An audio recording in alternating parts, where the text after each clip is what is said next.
Viewers, I'm here at the Army Service Corps Center and College, the home of the Army Service Corps. It is here that they teach officers and men the sophisticated and mind-bogglingly complex matter of supporting the Indian Army, of logistically taking care of the Indian Army while it's in peace and in war. Today, I'm here not just to film an episode of Patriot. I'm here to say thank you to the Indian Army's unsung heroes.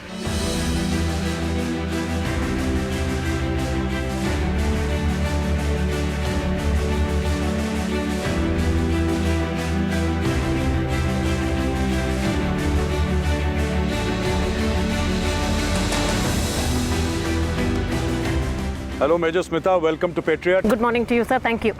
Welcome to AC College and Center. Thank you very much. Thank you very much. So what we have here is we have Major Smita, who's going to tell us what this is about. Viewers, you see a tank in the background and a lot of other stuff that we want to show you.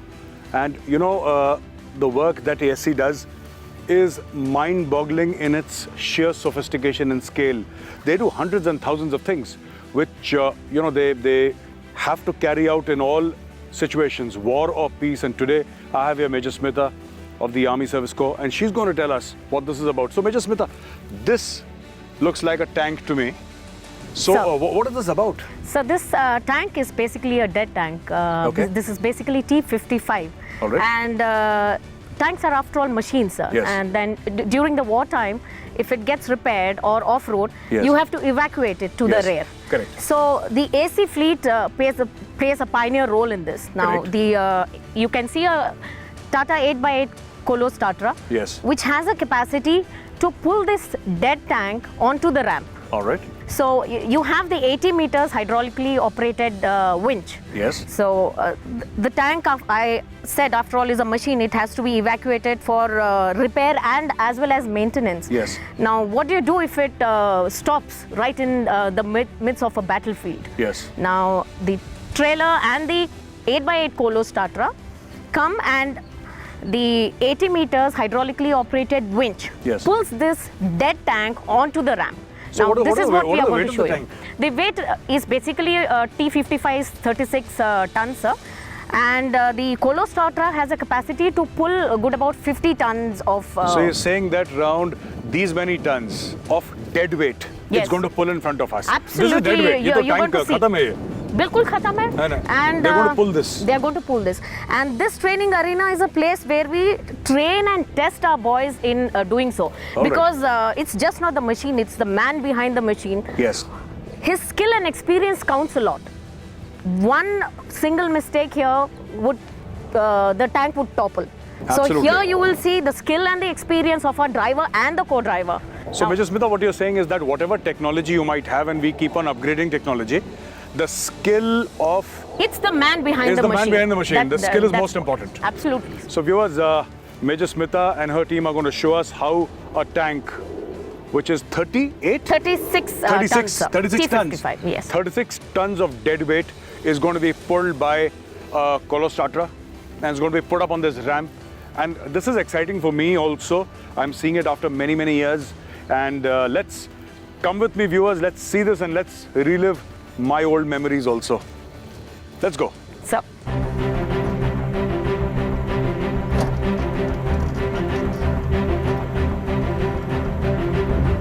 Viewers, we just saw this wonderful demonstration of 36 tons of dead weight being pulled.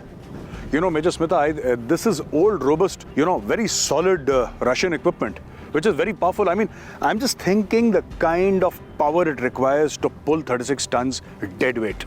so Amazing power, right? Very amazing correct, power. amazing They've power. literally pulled that tank up the ramp. And now we are going to see another demonstration. And Major Smita, what is this? What is this demonstration this about? is basically a 6x6 HMV, high mobility vehicle. Okay. Now, the speciality of this vehicle is it can recover itself. If Yes. it gets stuck in a slush or a loose sand, Okay. where you don't have anybody to help, Yes. in that case, it can recover itself. All right.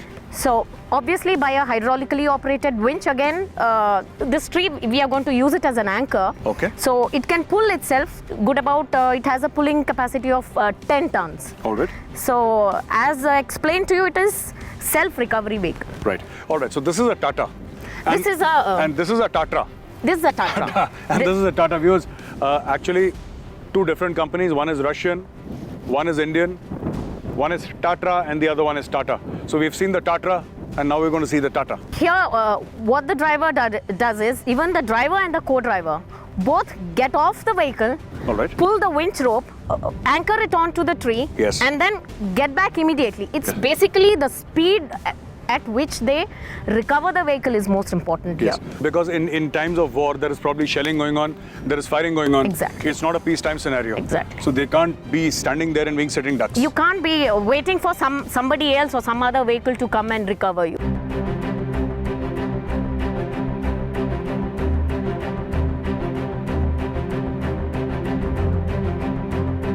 Now we have this, Major Smita, this is your 80. Yes, we are going to show you a demonstration of how a 120 mm motor is being loaded onto these mules.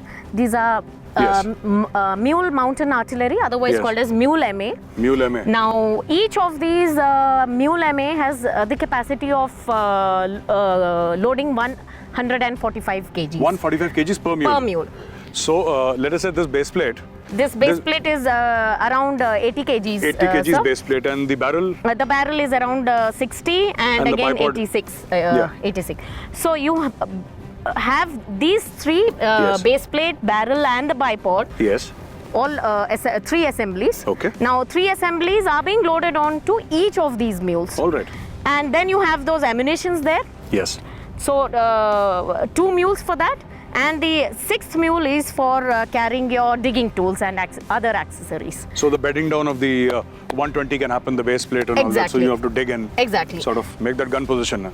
So one battery requires 36 mule MA, Okay. and say one light regiment 72 MA mules to carry on top of it. Everything. And remote mountainsides, पहाड़ के Remote, ऊपर किसी कोने में कहीं पे There are जाना no है. tracks. There are no There are tracks. only khachar tracks. What Khachar. mules are otherwise called as khachar in Hindis. I've heard that great care is taken of these mules. It's like everything is timetabled, right from the dana parade to their water parade. Yes. Everything Okay. has its own timetable. Yes. And JCO and NCO is deputed to take care of such parade. And they're treated as part of the unit. They are treated they're as loved for, they're taken care of. Absolutely. Everything. We have a 87480 battalion which has got a unit citation after Op Vijay. All right. So Wonderful. it's a matter of pride for us that the 80 battalions are doing really well. They must have climbed in that inhospitable Kargil terrain Absolutely. and going up to crazy heights, 10,000, 15,000 feet, minus degree temperatures. And these mules have delivered. So viewers, we just saw a fantastic demonstration of a 120 mm mortar being loaded, on a mule. So often they say that a dog is a man's best friend, but in the army, the mule is a man's best friend. They save lives. They bring supplies to the battlefield, and supplies can be of any kind at all. Weapons, ammunition, food. They reach places where it's impossible for a vehicle to reach. Now, speaking of vehicles, we are here on this track, and there are various tracks here which Major Smita will tell us about. And training in the army, when a license is given in the army, unlike many other places here, in the army, when they give you a license, everybody is very, very sure that you deserve that license. Everybody is very, very sure that you're up to it. And there are various tests, and people who don't pass the test are sent back.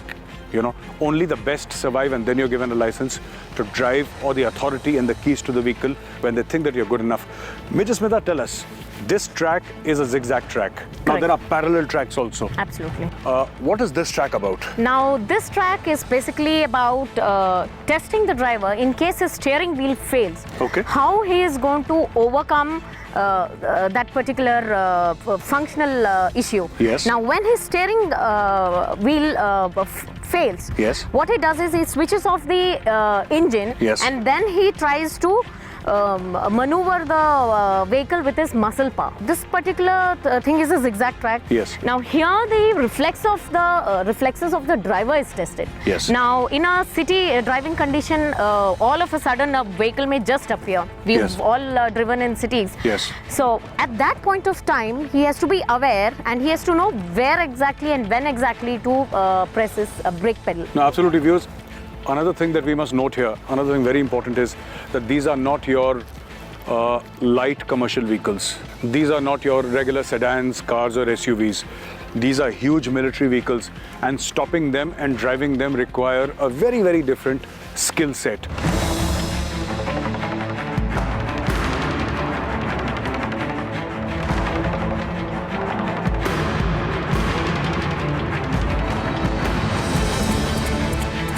Now we are going to see another demonstration here. And Major Smita, what is this new demonstration that you're going to show us, this another demonstration? What is it about? So here we have 8x8 Tatra. Okay. Now this has the fording capacity of almost 1.4 meter.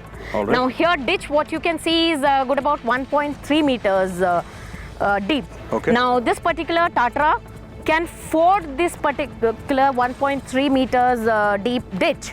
And then you can see a dune there, Yes. the hump feature. Yes. Now that's the dune. It has a capacity of 1.4 meter holding capacity, I told you. Yes. Also, it has the capacity to cross a vertical obstacle of 60 centimeters height. Okay. Along with that, it can also climb the gradient of 100 degree. All right. But here the dune is good about 67 to 70 degree gradient it is, Okay. degree. So the demonstration would be fording capacity and as well as climbing the gradient. All right. So let's see this demonstration. It's a treat to see the Tatra climbing this dune. No, absolutely. Absolutely. Let's go, viewers.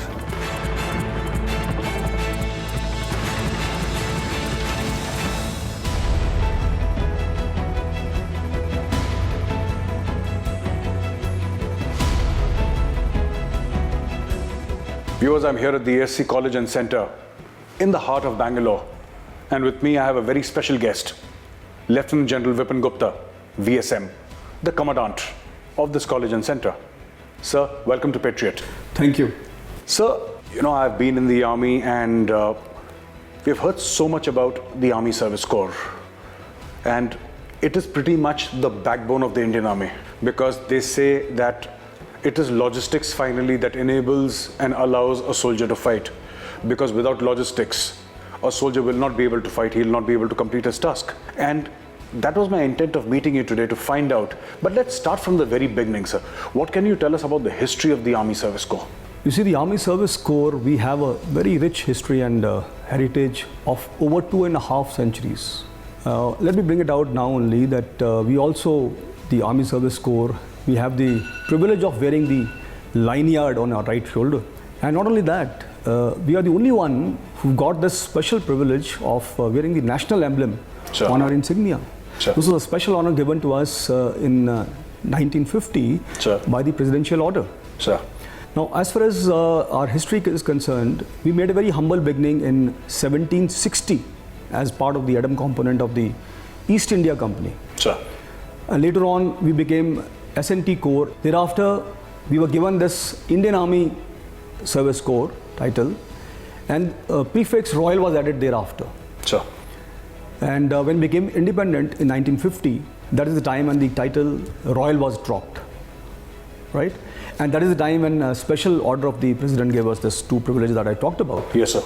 Pre-independence and post-independence, we have participated in almost every campaign or every operation that you can think of, Sure. starting with World War I, World War II, and various other operations thereafter, 62, 65, 71, of Vijay, Prakram, everything that we've, and our boys have done exceedingly well Sure. in all these operations. And today we are, as you very rightly brought out, we are a very, very important part of the Indian Army, providing the 60 to 70%, if I may not be wrong, more than 70% of operational logistic support to the armed forces. There are activities going around 24/7, sir, Yeah. day and night. It never stops. It's not like a piece of land. It's a living and breathing entity. Yeah. It's like a living person. So what happens here, sir? What exactly happens here? I'd like to know from you. This is the heart and soul of the Army Service Corps. The entire segments of ASC, which were at different places, Yes, sir. they have amalgamated at one place, All right. and that is how the AS3C, we call it AS3C, ASC College and Center, came into being. We had the ASC Army ASC school in Bareilly, which was moved here in '99, And there was an Army School of Mechanical Transport. So all three merged here, and that is how it became AS3C, or the ASC College and Center. Sure. Later on, we had another center in Gaya. It moved here in 2011. Sure. And all four entities merged into one. Sure. And today, probably, we are the biggest cadet establishment in the country. We have a lot of activities which are going on here. We are responsible for training the officers and men. So we have the officers courses running, starting from the YOs, and we go up to the senior officers course. Sure. We have in between the company commander course. We have specialist courses like the food technology, the fuel technology, the animal transport courses. Sure. And then we have a couple of seminars. We also conduct the all arms and services courses. The OTMC course is all arms and services course. Sure. Where we have the officers from the friendly foreign countries also coming. We have officers from the Indian Navy, Indian Air Force.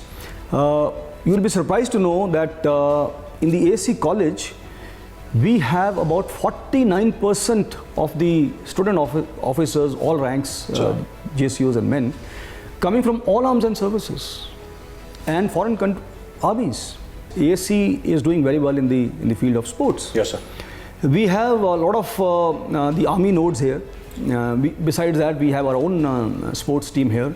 You know that our tornadoes have broken the world record recently. 58 men on a single motorcycle. Sure. 58 men is very difficult to put in a bus. Yes. but we carried them. You're right, sir. But we carried them on a motorcycle. Unbelievable. And that happened. We all were there, and was covered. It has created a Guinness Book of World Record. And this is the 20th record that they have established. Sure. Plus, we also have a lot of activities in the field of polo, equestrian. In aquatics, we have a node here. Sure. Then we have a node called Taekwondo. It's a martial art. And our boys are doing exceedingly well at the national and international level.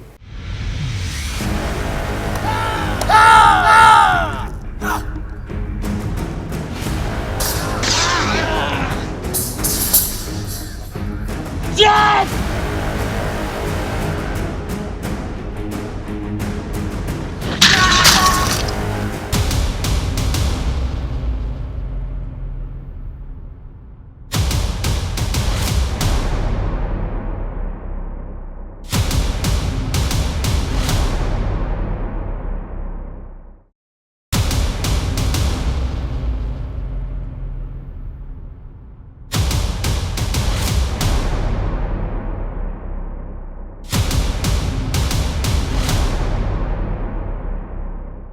Viewers, the fighters standing to my left and to my right are actually the services team, which means that the Army, Navy and Air Force all have the representation here, and they are trained by the AC Center here in Bangalore.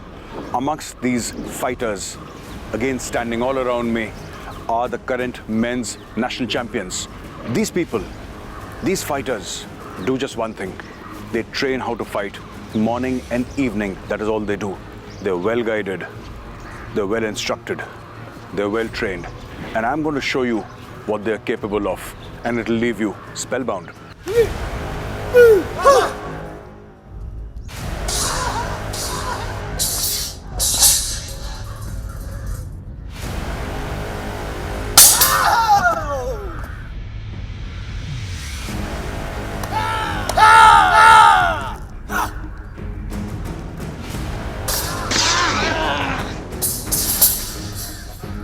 Yes!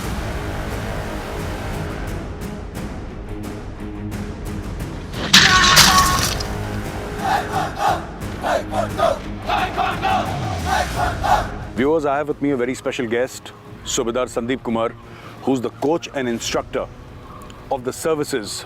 And I'm going to speak to him and then find out what it takes to prepare such ferocious fighters. Sab Patriot में आपका स्वागत है. Thank you sir.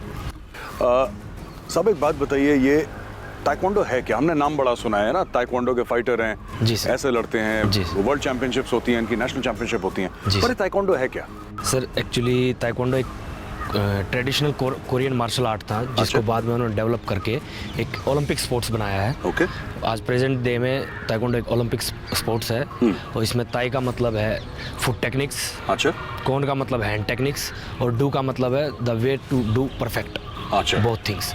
तो hand and feet की technique को किस तरीके से परफेक्टली यूज करना है। जैसे जूडो में तो सिर्फ पकड़ के थ्रो जी, करते हैं, जी। कोई हिट नहीं होता। कराटे में हैंड्स का ज़्यादा है, फीट का भी है लेकिन हैंड का ज़्यादा है। लेकिन ताइक्वांडो में पैर का बहुत ज़्यादा यूज़ है ना? जी सर, क्योंकि जो इसका स्कोरिंग सिस्टम है, जो मॉडर्न ताइक्वांडो डेवलप हुआ है उसमें जो स्कोरिंग सिस्टम है, अच्छा। उसमें लेग्स का स्कोर ज़्यादा है, अच्छा। पंच का जो स्कोर है वो कम है। कम है, तो इसलिए ऐसे डेवलप कर रखा है कि अगर पैर से मारेंगे तो ज़्यादा पॉइंट्स मिलेंगे। ज़्यादा पॉइंट मिलेगा। अच्छा, एक बात बताइए सर, ये जो आपके फाइटर हैं यहाँ पे, जी सर, ये इनकी ट्रेनिंग ये सुबह से शाम तक क्या करते हैं, किस तरीके से इनकी ट्रेनिंग रहती है? इनकी सर दिन में 3 सेशन ट्रेनिंग होती है, मॉर्निंग सेशन, ओके, दिन में एक आफ्टरनून सेशन और एक इवनिंग सेशन। इवनिंग, दिन में 3 बार ट्रेनिंग करते हैं दिन लोग?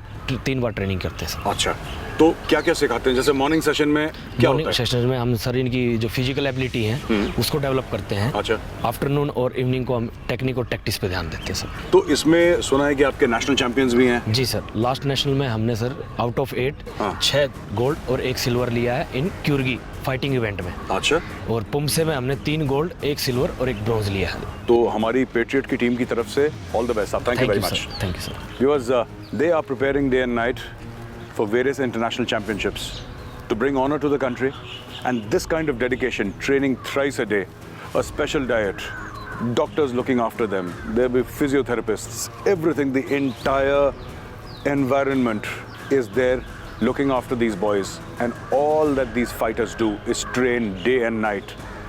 So, one of these fighters will one day stand on the podium with the flag fluttering in the wind and the national anthem playing in the background. We wish them all the very best. Today I have with me 2 Sena medals, not one, but 2 Sena medal viewers. And they're going to tell you their stories. And some of the stories that they tell you will leave you shocked, with admiration and with awe. I have with me Major Aman Singh. Major, morning and welcome to Patriot. And Lieutenant Colonel Vishal, welcome to Patriot, Vishal. Jai Hind, sir, welcome. Jai Hind, thank you. I'll start off with yours, Vishal, your story. You are wearing, by the way, viewers, this is the Sena medal here. And then this is the wound medal. So he's been wounded in combat. So he's got the wound medal and then there is the Sena medal. How did you get the Sena medal? It all, when it started, it never started in a phased operational manner. I was tasked along with my Ghatak platoon to occupy a dominating feature, which was across the LC. Okay. And to recce the enemy side and to gather as much int as I can. All right. I mean to say, if I can catch hold of some of their mortar positions or the gun positions, Okay. or their stores. And as we started the ascent, we realized that it's not a one day's walk to that feature. So it took us almost 2 days. And primarily the most of the walking used to take place, the climbing used to take place during the night time. And we could conceal our movement and we reached this place. We could gather as much int we were supposed to, most of it. And in the bargain somewhere we lost the surprise. And we were shelled very heavily. So with the radio silence and with little communication, we were able to convey the present situation of that post. We did this operation because the area that we were deployed in, the enemy was dominating our location. So the idea was to find out where this firing and where this RT shelling is coming from. With the limited ammunition and the light weapons that we were carrying, we were not in a position to retaliate. So it was decided by the battalion and the formation that they'll send some more ammunition for us so that we are in some position to retaliate. So as a result, a lot of porters were gathered and a lot of ammunition with the machine guns and the rocket launchers were pushed up during the night time. So this is about 4th or 5th day that we were in a position to retaliate. Incidentally, there was no harm to us because we were on the reverse slope and we were protected from the small arms fire, and the RT fire and the mortar fires was not very effective. Okay. So we could hold that position. We used to stand guard 24/7 and waiting for the further orders. And in between what had happened was, since the complete formation got activated in terms of the RT fire, Yes. it was decided to hold this feature for some more time. So more ammunition, more stores and rations were pumped up. It was now about 15th or 20th day on that location and start snowing as well. Okay. So to our surprise, we did not actually cater for the snowfall. But since it was end of August and September first week, the first snowfall took place when we were there. And we had no shelter that time. And after about 15 odd days, it was decided that we'll hold that location. So now to hold that location, we had two challenges. One, we need some place, some protection for our men and material. So as a result, the bunkers were required.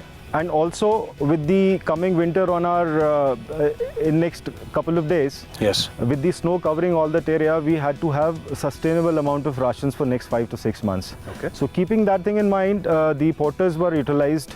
A huge amount of porters were utilized, and the steel PDs in the pieces as it is dismantled was bought up, Okay. and a lot of rations were stocked up. Yes. And this, when I say that, it's about 22nd, 23rd day on that location. Yes. And it was decided that we'll hold this location, and 2 steel PDs worth material came up, Okay. along one of the engineers rep. So while I was deciding one of the locations as to where I established the steel PDs, we had to carry out a small explosion to make the foundation of the steel PD. Okay. Wherein I had to expose myself in an open for a while, and it also, the smoke that came after the explosion gave away our location. All right. So it was immediately caught up, and we got caught in a fire, and as a result I got injured in a mortar fire, and also the gunshot wounds. Okay. And sustained the multiple splinter injuries. Subsequently, I was evacuated from the place, and then the officers relieved me, and to my content, the place still is there, the post is still there, and we were able to realign the LC in this operation. And that post has your name. Yes, sir. It's called the Vishal post. Yes, sir. Excellent. Sir. So where did you get hit exactly? Which areas were you, the gunshot wound? कहाँ पे गोली लगी थी? The gunshot wounds were the area which were not exposed, which were exposed other the bulletproof vest. Okay. So side में. yes, sir. So both of them, one was a superficial, one just went through. Okay. And the multiple splinters were there in a couple of places. I was carrying a radio set on my back, so I was lucky that my spine got saved in that. Yes. And right starting from my arms to my abdomen to my lower abdomen and buttocks, the splinter did a lot of damage. All right. But as luck would have it, I'm standing here in front of you, sir. Excellent. And Aman, tell me, you are also wearing the Sena medal. Sure. ये कब की कहानी है? क्या हुआ था? What happened? Sir, this was an operation in which I participated. It was conducted on 4th of February 2016 Okay.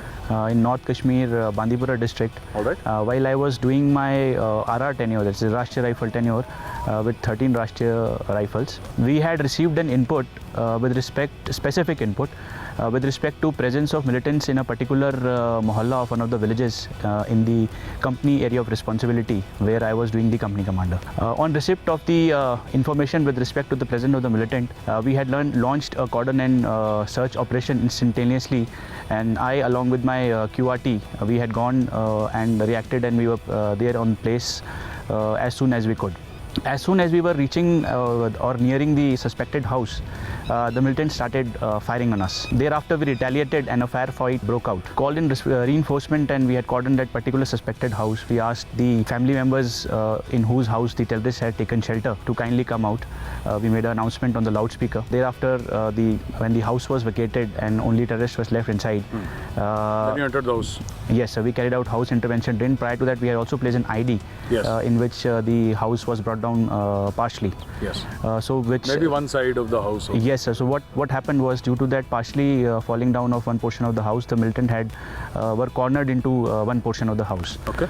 Thereafter, house intervention drill was carried out, and during that house intervention drill, one of the militant tried to escape the house and was shot down by one of our alert snipers. Thereafter, during the house intervention, when we entered inside, we were able to neutralize the other 2 terrorists also. It was a very successful operation in which there was no loss to any civilian life or to any of my troops, and I am proud that I participated in such an operation. You killed 2. Yes, sir, I managed to kill 2, sir. All right. Sir. For which you got the Sena medal. Yes. So, viewers, stories of soldiers, one created a post under intense fire from across the line of control, and literally created that piece of land with his hands and with his troops. And another one entered a house to neutralize 2 Lashkar-e-Taiba terrorists. But he says that the greatest victory is not that I killed 2 terrorists. The greatest victory for me is that I brought back my boys without injury. There was no casualty, there was no death, and everybody was safe and sound, and that for me is the biggest victory. These are the things that describe the morality of soldiers, and this, viewers, is what makes the Indian Army great. So now we have the seatbelt. This feels like a massive vehicle. Yeah, ALS is a massive vehicle. We have massive vehicles in the army. Yes. This.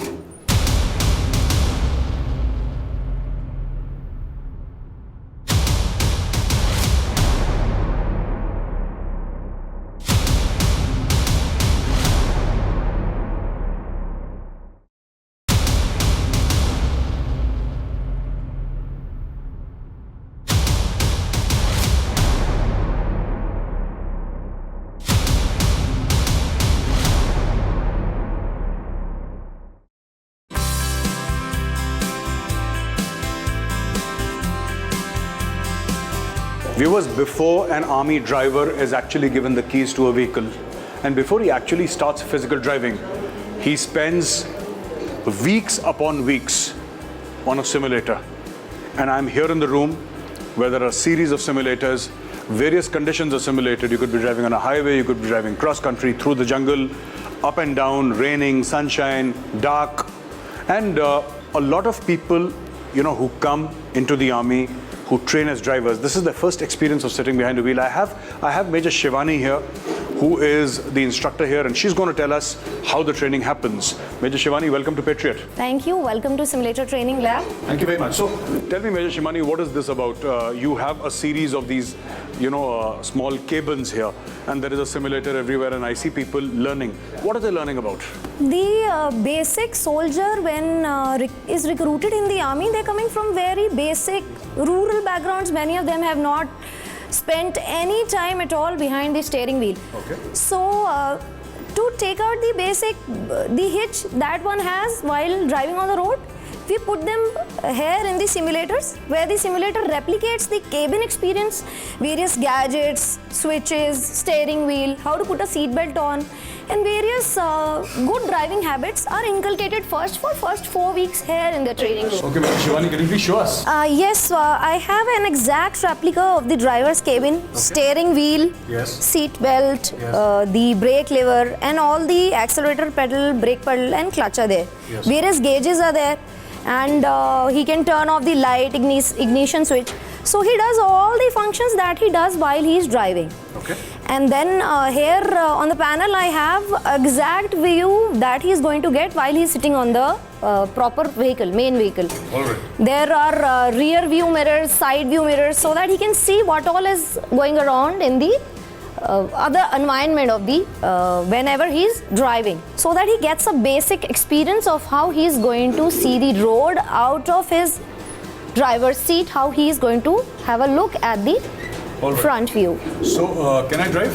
Yes, of course, you must try. So now we have the seatbelt. This feels like a massive vehicle. Yeah, ALS is a massive vehicle. We have massive vehicles in the army. Yes. This gives you the exact feel of the cabin. Yeah, right. And also the software is highly interactive and sophisticated. It keeps prompting the various mistakes that are typical to a driver. For example, clutch overriding or lane jumping. There are certain who will not give the indicators. So when the result that I achieve at the instructor's interface, Yes. I come to know of the specifics of a driver. All right. Whether he is not in a habit of giving an indicator, or he is over revving or under revving in a gear. So you're saying that the software gives you feedback as to what the driver is doing. Yeah, exactly. Thank you very much. My pleasure.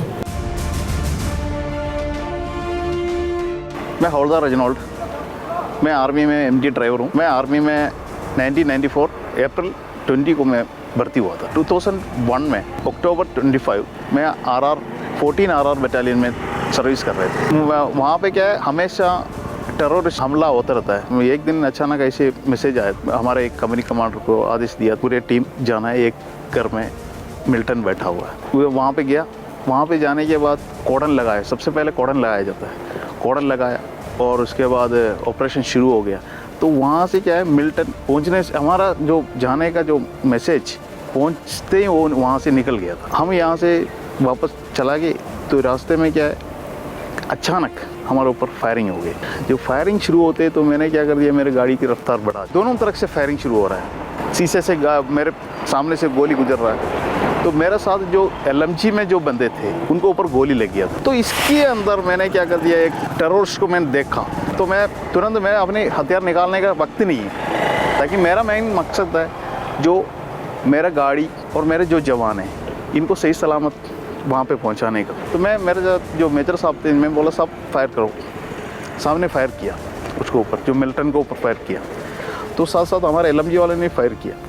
तो वो Milton क्या है, उसने आड़ लेके चुप के आगे भाग गया।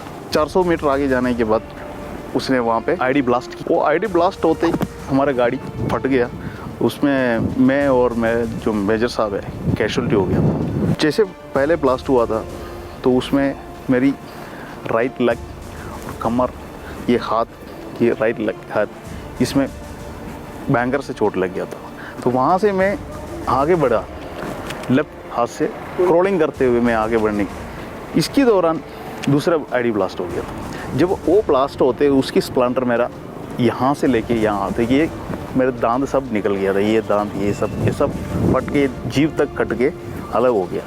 फिर मेरा आंखों में स्प्लेंडर लग गया तो फिर मुझे दिखाई नहीं दे रहा था, तो इसीलिए फिर तुरंत मैं अनकॉन्शियस हो गया। जो फायरिंग शुरू होता है हर यहाँ पे हम जो बोलते हैं वो नहीं है। जहाँ पर हम लड़ाई के दौरान या ऐसी सिचुएशन में हमारी मकसद कैसे भी हमको मिल्टन जो हमारे ऊपर अटैक कर रहा है उनको ख़त्म करना, जो मेरा जो मेन मकसद ही था। जो जवान थे, जवान उनको उनकी जान का बचाव करना।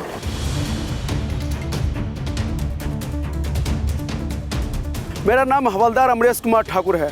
मैं 2013 में 5231 SC बटालियन में पोस्टेड था। मेरी ड्यूटी सोनामार्ग से ट्रूप्स को लाना और श्रीनगर में वापस उसको छोड़ना, छुट्टी आने जाने वाले पार्टी को, वही था।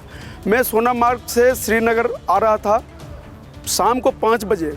जैसे मैं श्रीनगर रेलवे स्टेशन से थोड़ा आगे निकला, अंधाधुंध मेरे बस पर 6 मिलिटेंट फायर करना शुरू कर दिया। रोड का डिवाइडर है, राइट साइड से फायर करना शुरू कर दिया। मैंने सोचा कि हो सकता कोई ट्रेनिंग कर रहा है। जब मेरे बस में फायर ठक ठक शुरू आवाज़ आया तब मेरे को लगा कि मेरे ऊपर फायर झोंक रहा है। मैंने चिल्ला के सारे जवान को बोला कि तुम लोग पोजीशन ले लो, बस बुलेट प्रूफ है, तुम लोग कुछ नहीं होगा। अपने सूझबूझ से गाड़ी को रफ्तार तेज कर दिया। थोड़ा देर आगे गया, फिर उन्होंने मेरे पर ब्रस्ट मारा राइट व्हील में, फ्रंट राइट व्हील में ब्रस्ट मारा। फ्रंट राइट व्हील भी गोली स्लाइड हो गया, उनको चेचिस में लग गया, लेकिन मेरे बस को कोई इफेक्ट नहीं हुआ। जिससे वो चाह रहे थे गाड़ी उल्टा हो जाए और ये जवान सारे को आराम से टारगेट लेके मैं मार दूँ। थोड़ा आगे गया, जैसे वो गाड़ी रफ्तार जैसे हुआ, थोड़ा उनके ओवरटेक पीछे हुआ, वो जैसे पैरेलल में जैसे आपके पास हूँ, थोड़ा आगे जाऊँगा तो वो सोचा ये गाड़ी निकल रहा है, भाग रहा, तो पीछे ब्रस्ट मारा उसने। तो पीछे वाला टायर में ब्रस्ट जैसे मारा उसने, तो गाड़ी तो रफ्तार में थी, तो व्हील तेज़ी से घूमने के कारण उसमें थोड़ा छू कर टैंकी में, डीजल टैंकी में गोली 3-4 फंसी और तेज़ी से डीजल गिरना शुरू हो गया। पंता चौक जाते जाते मेरा डीजल लगभग ख़त्म होने पर था। फिर वहाँ से हम देख रहा हूँ डीजल नहीं है, लेकिन उस टाइम जो बताऊँगा किसी ट्रूप्स को मेरे पास डीजल ख़त्म हो रहा है तो और घबरा जाएंगे, मार देगा। तो हमने भगवती की कृपा से, उस टाइम नवरात्रि भी चल रही थी, माँ की कृपा से कोई गाड़ी में कोई रुकावट नहीं हुआ। मंजिल तक पहुँच के ही गाड़ी को बिल्कुल डीजल ख़त्म हो गया। We are providing ration transport support in field also, in peace also. So there is not much of a difference. Only the uniform change, otherwise your role remains the same whether be it peace or field.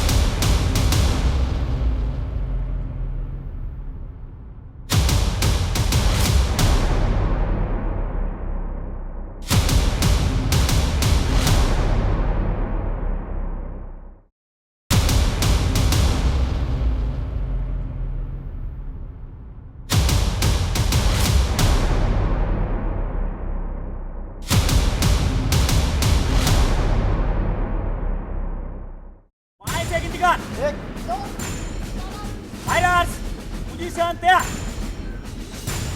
Fighters, hurt. Fighters, pistol ready. Saamne target.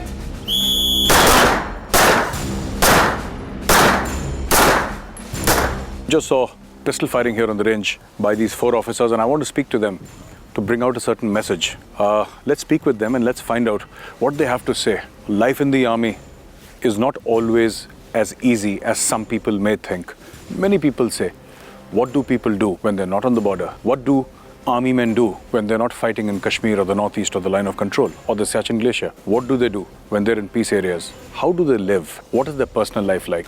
Major Nishant. Hello, sir. Thank you very much for joining us on Patriot. We just saw a very fine example of pistol shooting. So you tell me, Major Nishant, how long have you spent in the army? Sir, I got commissioned in 2005. So I put in almost 12 and a half years now, sir. And where all have you served?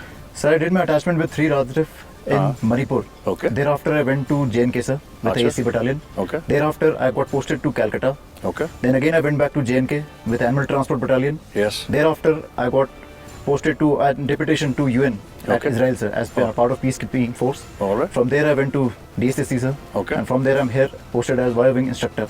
So you have done everything from AT to staff college to back here, and I was lucky to have an exposure to all the 3 main wings of AC, sir, be it supply, MT and animal transport. Animal transport must have been interesting, right? That was one of the most interesting tenures, sir. And so what was so special about animal transport? Sir, animal management is a very, very specific thing which you can't learn by just reading books and précis. Yes. Because like a vehicle, if you park a vehicle at one place, it will remain there even after 2 days or 4 days. Yes. But animal, it requires constant maintenance. You have to take care of him day in, day out. Okay. Be it Sunday, be it holiday. So it's much more challenging as compared to any other field, sir. So it's a constant 24/7 job with animal transport unit. All right, Major, let me ask you a question, okay? Sir. Civilians often ask, when a Fauji is not in a field area, Sir. when he's not on the LOC, when he's not in JNK or in Northeast or in Siachen or some such active zone, what is he doing in peacetime? So peacetime, basically, whenever we are in a peace station, our role aim is to train. Yes. And like we in AC, our role doesn't change, be it peace or field. Yes. We are providing ration transport support in field also, in peace also. So there is not much of a difference. Only the uniform change, otherwise your role remains the same, whether be it peace or field. But you agree that field is more fun than peace? Comparatively, sir, field is more fun. Much better than much peace. better than peace, sir. And Major Shivani, you tell us, how many years of service have you put in? I was commissioned in 2009, March mid, like around 21st of March, I'll be completing 9 years. And you must have passed out from OTR? Yes. Because March का मुझे पता लग गया date से ना. We all passed out in March. So you tell me, what have been your experiences in the army? I've been posted to MT battalion, so like second line, as they say, is the transport battalion. Yes. And then I have had an experience in light vehicle platoon and a supply depot. You feel that now women are coming in the army more and more. You think this is a good career option? This is a viable career option for women also? Yes, sir, absolutely. This is challenging and is satisfying both ways. Both ways. So Major Shivani, tell me, do you feel that family life suffers when you're a woman in uniform, when you're an officer in the Indian Army? Yes, it makes it all the more challenging. But if you have that challenging streak in you, if you have that in you, then you enjoy both ways. All right. So it's not that impossible that people think? No, not at all. I mean, I've been here for 9 years and I have a daughter, so Yes. I'm a happy mother. And Lieutenant Colonel Rituraj, Sir. welcome to Patriot and such a pleasure to have you on board. Thank you, sir. So tell me, how many years have you served? Served for 17 years plus. 17 years plus. I in joined the army. in December 2000 Okay. and I put in around 17 years of service. 17 years. How's the journey been? It's quite good. It Quite interesting? Yeah, quite interesting. It started in year 2000 Okay. and for 2 years I was there in Shillong within supply depot. Okay. From Shillong I moved to Leh and Ladakh for 2.5 years. Okay. From there I came to an 80 unit in Siliguri, that is in Alright. West Bengal. Okay. From there I moved to Babina. From Babina to Udhampur. Okay. From Udhampur to Kota, and from Kota I'm here. Excellent. You've seen the length and breadth of the country. Yeah. Abhi South bhi dekh liya, North, East, West, everything. Yes, that is Kota what is in the West. that is You've what- been in the East, Shillong. You've been in the North, JNK. Then you've now in Bangalore, South. That is what you get in army. That is what you get in army, yeah? Join the army, see the world. Yeah. Puri dunia dikhati hai Fauj. Absolutely. Right. And this high altitude ribbon that you have, ye kahan ka hai? I got it for Leh when I was there in Leh. Acha, Leh. Yeah, you did mention Leh. All right. Excellent. So tell me, how has personal life been in the army? Challenging? Oh, little bit. It started initially when you're young, it's okay. Yes. But once you get married, little bit, it's Yes. become little bit difficult. But then you get used to it. Yeah, obviously. Because everybody's in the same boat.